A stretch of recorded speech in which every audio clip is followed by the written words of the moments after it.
നടൻ സിദ്ധാർത്ഥ പ്രഭുവിൻ്റെ കാറിടിച്ച വ്യക്തി മരണപ്പെട്ട വാർത്ത വലിയ ചർച്ചയായിരുന്നു. മദ്യപിച്ച് അമിത വേഗത്തിലാണ് സിദ്ധാർത്ഥ കാർ ഓടിച്ചിരുന്നത്. സംഭവത്തിൽ സിദ്ധാർത്ഥിനെതിരെ വ്യാപക വിമർശനവും വരുന്നുണ്ട്.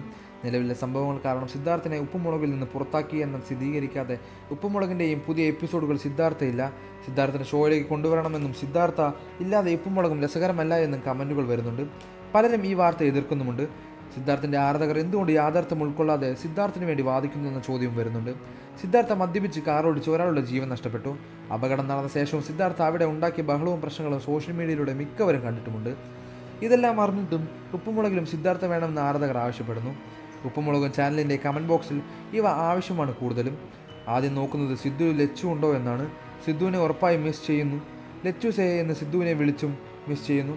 സിദ്ധു വന്ന ശേഷം എല്ലാ എപ്പിസോഡും കാണുന്നവർ ഉണ്ടോ എന്നുള്ള കമൻറ്റ് ഇനി പ്രസക്തിയില്ലല്ലോ എന്നിങ്ങനെ വരുന്ന നിരവധി കമൻറ്റുകൾ. ഇത് PR നീക്കങ്ങളാണോ അതോ കടുത്ത ആരാധകർ കൂട്ടമായി കമൻറ്റ് ചെയ്യുകയാണോ എന്ന ചോദ്യം വരുന്നുണ്ട്. ടെലിവിഷൻ താരങ്ങളിൽ പലരും ഇത് വലിയ തോതിൽ PR-നെ ആശ്രയിക്കുന്നുണ്ട്. സിദ്ധാർത്ഥിന് ഒന്നിലേറെ ഫാൻ പേജുകളുണ്ട്. സിദ്ധാർത്ഥ ഇല്ലെങ്കിലും ഷോ മുന്നോട്ട് പോകുമെന്ന അഭിപ്രായമുള്ളവരോട് ഇത്രയും നാൾ ഇവരാണ് ഉപ്പുമുളകും കൊണ്ടുപോയത്. ഈ വർഷങ്ങൾ നിങ്ങളുടെ അഭിപ്രായങ്ങളും സിദ്ധാർത്ഥ തിരിച്ചു വരണമെന്ന നിങ്ങളുടെ ആഗ്രഹമുണ്ടെങ്കിൽ ഉപ്പുമുളകിൽ നിങ്ങളുടെ ഇഷ്ടതാരം ആരാണെന്ന് കമൻറ്റ് ചെയ്യുക. വീഡിയോ ലൈക്ക് ചെയ്ത് ചാനൽ സബ്സ്ക്രൈബ് ചെയ്ത് സപ്പോർട്ട് ചെയ്യുക.